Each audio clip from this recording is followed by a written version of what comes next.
সুপ্রিয় শিক্ষার্থী বন্ধুরা, আজকে আমরা লেসন 3 তে চলে আসলাম। এর আগের ভিডিওতে আমরা দেখেছি যে কোনো কিছু করা প্রয়োজন সেটার ইংলিশ কিভাবে আমরা বলতে পারি। আজকে ভিডিওতে আমরা দেখব যে কোনো কিছু সিদ্ধান্ত নেওয়ার ক্ষেত্রে আমরা কিভাবে বলতে পারবো।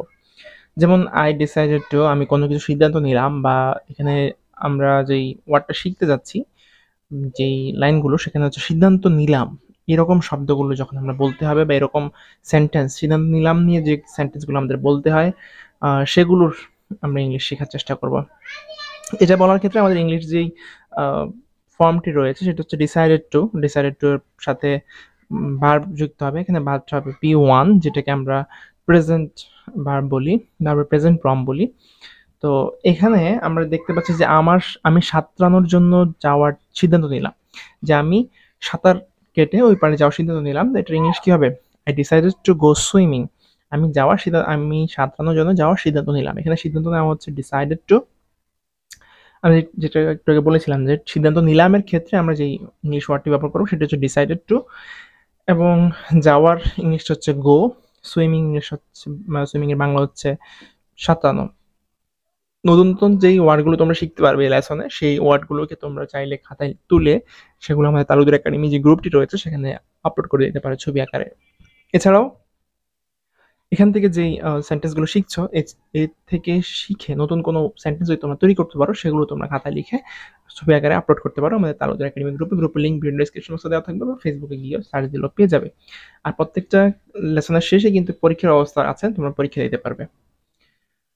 আমি কেনাকাটা করতে যাওয়ার সিদ্ধান্ত নিলাম। আমার যখন ঈদের কেনাকাটা করতে হয় বা নর্মালি কেনাকাটা করার সময় আমি কি বলি? আমি কেনাকাটা করতে যাওয়ার সিদ্ধান্ত নিলাম। এটার ইংলিশটা তাহলে আমি কিভাবে বলবো? I decided to go for shopping. আমরা বলছি আমরা যে সেন্টেন্সগুলো শিখাবো এগুলো তুমি কিন্তু বাসায় বারবার প্র্যাকটিস করতে হবে, কারণ ইংলিশে প্র্যাকটিসের বিকল্প কোনো কিছু নাই। আর বেশি বেশি নতুন করে ওয়ার্ড শিখতে হবে, ওয়ার্ডের বাংলা মিনিং শিখতে হবে, বাংলা মিনিংয়ের বাংলা ওয়ার্ডের ইংলিশটা কী হবে সেটা জানতে হবে বেশি করে। তার বিপদে আমি সাহায্য করার সিদ্ধান্ত নিলাম, যে যারা এখন বন্যার্ত আছে তাদের বিপদে আমরা সাহায্য করার সিদ্ধান্ত নিলাম। তো আমরা যেভাবে বলতে চাই তার বিপদে আমি সাহায্য করার সিদ্ধান্ত নিলাম, এখানে ইংলিশটা কি হবে? I decided to help her in her danger. তাহলে কি হবে? I decided to help her in her danger. বা এটা আমরা সহজে আরো এখানে হারটা বাদ দিতে পারি একবার, কিন্তু ডাবল হার চলে আসছে, আমরা হার রাখতে পারি বা হার না দিলেও চলবে। I decided to help her in danger, তার বিপদে আমি সাহায্য করার সিদ্ধান্ত নিলাম। আমি একা যাওয়ার সিদ্ধান্ত নিলাম। I decided to go alone. একা যাওয়া ইংলিশটা হচ্ছে অ্যালোন। তো যাওয়ার ইংলিশ হচ্ছে গো। এখানে যেহেতু আমরা জানি যে ডিসাইডেড টু এর পরে ভার্বের ফার্স্ট ফর্ম বসে বা প্রেজেন্ট ফর্ম বসে, যেটা আমরা বসালাম, তাহলে আমি একা যাওয়ার সিদ্ধান্ত নিলাম, এটার ইংলিশটা কি হবে? I decided to go alone. তারপর আমাদের যে ওয়ার্ডটা আছে সেটা হচ্ছে যে আমি তাড়াতাড়ি যাওয়ার সিদ্ধান্ত নিলাম। I decided to leave early. আমি তাড়াতাড়ি যাওয়ার সিদ্ধান্ত নিলাম। I decided to leave early. Early অর্থ তাড়াতাড়ি যাওয়া। I decided to take dinner at 7 p.m. ধরো আমি ডিনার 7 p.m. না হয়ে এখানে অন্য, তোমরা অনেকে 7টায় খাও, অনেকে 10টায় খাও, যে টাইমে খাও সেই টাইমটা এখানে লিখে দিবে। তো আমি 7টা রাতের খাবার খাওয়ার সিদ্ধান্ত নিলাম। এটার ইংলিশ কি হবে? I decided to take dinner at 7 p.m. এখানে আমরা লাঞ্চ দিতে পারি। আমি দুপুরের খাবার হচ্ছে দুপুর 2টায় খেতে চাই, দুপুর 2টায় খাওয়ার সিদ্ধান্ত নিলাম। ইংলিশ কি হবে? I decided to take lunch at 2 p.m. Okay. বা আমরা ব্রেকফাস্টের কথা বলতে পারি, যে আমি সকাল 10টায় বা সকাল 8টায় আমি সকালের নাস্তা করার সিদ্ধান্ত নিলাম। তাহলে এটা কি হবে? I decided to take breakfast at 8 a.m. যেহেতু সকাল তাহলে am হবে, ঠিক আছে? আমি নিয়মিত ব্যায়াম করার সিদ্ধান্ত নিলাম। এখানে ব্যায়ামের ইংলিশটা আমরা জানি এক্সারসাইজ, আমরা এর আগেও ব্যায়ামের ইংলিশটা শিখেছি।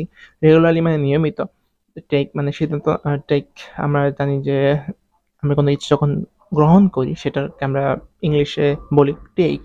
তো আমরা যদি বলি যে আমি নিয়মিত ব্যায়াম করার সিদ্ধান্ত নিলাম, তাহলে এটা কি হবে? I decided to take exercise regularly. আমি জায়গাটি ছেড়ে যাওয়ার সিদ্ধান্ত নিলাম। এটার ইংলিশ কি হবে? I decided to quite the place. Quite মানে হচ্ছে ছেড়ে যাওয়া, ইংলিশটা হচ্ছে কোয়াইট। তো এটা কে বলছে? আমাদের যখন প্রধানমন্ত্রী যখন চলে গেছে বাংলাদেশ থেকে, তখন তার আগে কি বলছে? যে আমি এই জায়গাটি বা এই গণভবনটি ছেড়ে যাওয়ার সিদ্ধান্ত নিলাম। তিনি এভাবে বলতে পারেন যে আমি গণভবনটি ছেড়ে যাওয়ার সিদ্ধান্ত নিলাম। তাহলে গণভবনটির ইংলিশ কি হবে? I decided to quite the prime minister house. যেহেতু আমাদের দেশে গণভবনের প্রাইম মিনিস্টার থাকে, তো I decided to quite the prime minister house. তারপর আমরা এই বাক্যগুলোর ক্ষেত্রে আমরা যখন আমি প্রতিজ্ঞা করি, প্রতিজ্ঞা করো, যে আমার সাথে প্রতিজ্ঞা করো। এখন অনেক সময় বন্ধুরা যখন কথাবার্তা বলে একে অপরের সাথে, তখন বলে যে আমরা একটা বিষয়ে প্রতিজ্ঞা করবো দুজনের সাথে, যে এটা কেউ জানবে না। হ্যাঁ, তোমরা এই ব্যাপারে প্রতিজ্ঞা করো, বা তুমি নিয়মিত পড়াশোনা করবে, তোমার বাবা মা তোমার কাছ থেকে প্রতিজ্ঞা নিচ্ছে। তো এই প্রতিজ্ঞা করো ইংলিশটা যখন আমরা বলি প্রমিস মি, তাই না? এটা অনেকেই জানো। তারপর আমরা এই লেসনে এটা রেখেছি যে প্রতিজ্ঞা করো। আহ, কারোর সাথে যদি প্রতিজ্ঞা করো তাহলে আমরা প্রমিস মি এই ওয়ার্ডগুলো ব্যবহার করব। তাহলে যদি আমরা বলতে হয় যে প্রতিজ্ঞা করো যে তুমি ওটা করবা না, যে কোনো একটা নির্দিষ্ট কাজ যদি বলা হয় যে তুমি এটা করবা না, এটা থেকে তুমি বিরত থাকবা, তাহলে এটা ইংলিশে কি হবে? Promise me you won't do that, you won't do that. Okay, promise me এর পরে আমরা যে ভাবটা বসাবো সেটা সবসময় আমাদের ফিউচার ফর্মে হবে। যেহেতু প্রতিজ্ঞা করো, প্রতিজ্ঞাটা আমরা কখন করি? ভবিষ্যতের জন্য করি, তাই না? আমরা কিন্তু আমাদের পাস্ট বা আমাদের অতীতের জন্য করি না, আমরা সবসময় আমাদের ভবিষ্যৎ বা ফিউচার টেন্সে এই কাজগুলো করি। তাহলে প্রতিজ্ঞা করো যে তুমি ওটা করবা না, তাহলে ইংলিশ কি হবে? Promise me you won't do that. এখানে ওন্ট হয়েছে কেন? যেহেতু করবা না এসেছে, না এর জন্য আমরা আমাদের বিভার্বের সাথে নট যুক্ত করেছি। ওকে, প্রতিজ্ঞা করো তুমি পড়াশোনায় নিয়মিত হবে, তাহলে এটা ইংলিশ কি হবে? Promise me you would be regular in study. প্রতিজ্ঞা করো যে তুমি পড়াশোনায় নিয়মিত হবে, তাহলে এটা ইংলিশ কি হবে? Promise me you would be regular in study. প্রতিজ্ঞা করো তুমি মিতাকে বিরক্ত করবে না। এটা যে কোনো নাম হতে পারে, মিতা হতে পারে, সাইম হতে পারে, সিয়াম হতে পারে, যে কোনো নাম হতে পারে। তুমি জাস্ট নামটা এখানে চেঞ্জ করে বসালেই হয়ে যাবে। তো প্রতিজ্ঞা করো তুমি মিতাকে বিরক্ত করবে না, এটা ইংলিশটা আমরা কিভাবে বলতে পারবো? এটা ইংলিশ যদি আমরা বলতে চাই তাহলে আমরা বলতে পারি যে promise me you won't disturb Mita. তারপর হচ্ছে প্রতিজ্ঞা করো তুমি আমাকে বার্তা পাঠাবে, যে তুমি আমাকে চিঠি পাঠাবে। তো সেখানে চিঠির বেলায় আমরা লেটার লিখতে পারি, আর যখন বার্তার কথা বলা হচ্ছে তার মানে টেক্সট, তাহলে আমরা এটা ইংলিশ কি বলি? Promise me you will text me. যখন আমরা একে অপরের সাথে দেখা করে চলে যাই, তখন আমরা বলি যে তুমি আমাকে একটা কনভারসেশন বা একটা মেসেজ করো মেসেঞ্জারে। তো প্রতিজ্ঞা করো, তো এটা ইংলিশ কিভাবে আমরা বলতে পারি? Promise me you will text me. আর যদি আমরা বলি যে প্রতিজ্ঞা করো তুমি আমাকে একটা চিঠি পাঠাবে, তাহলে এটা ইংলিশ কি হতো? Promise me you will letter me.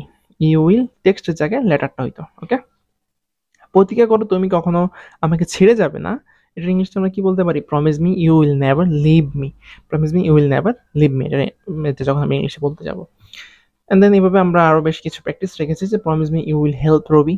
প্রতিজ্ঞা করো যে তুমি রবিকে সাহায্য করবে। Promise me you will visit me every weekend.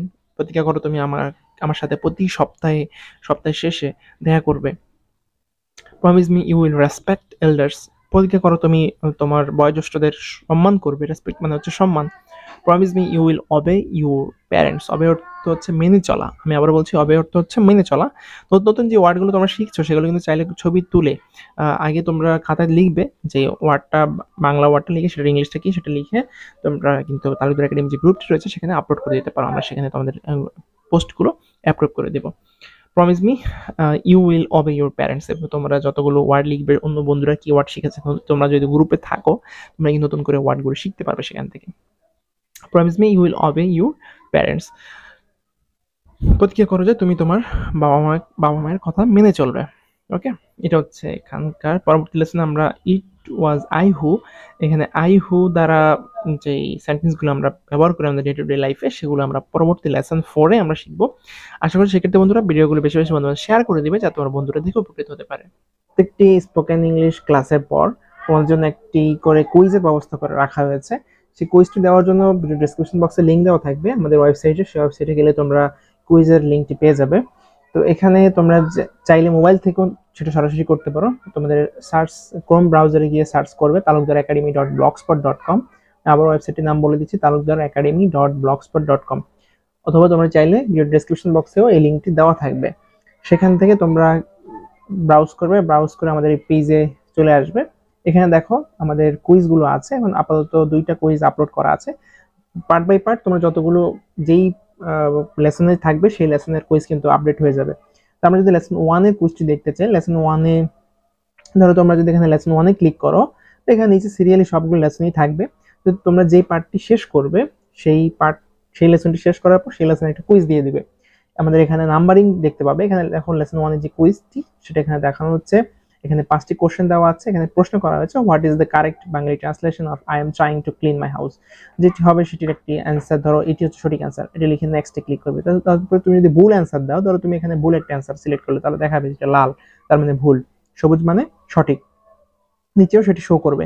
এবার তোমরা নেক্সট নেক্সট যাওয়ার পরে তোমাদের কিন্তু অ্যান্সারে আমি ধরো ভুল দাগিয়ে নিলাম, এটা ভুল করলাম, দুটো সঠিক হলো, তাহলে আমার অ্যান্সার কত, 5 এর মধ্যে আমি 2 পেলাম, দ্যাটস 40%, তাহলে 40% নাম্বার তোমার হয়েছে।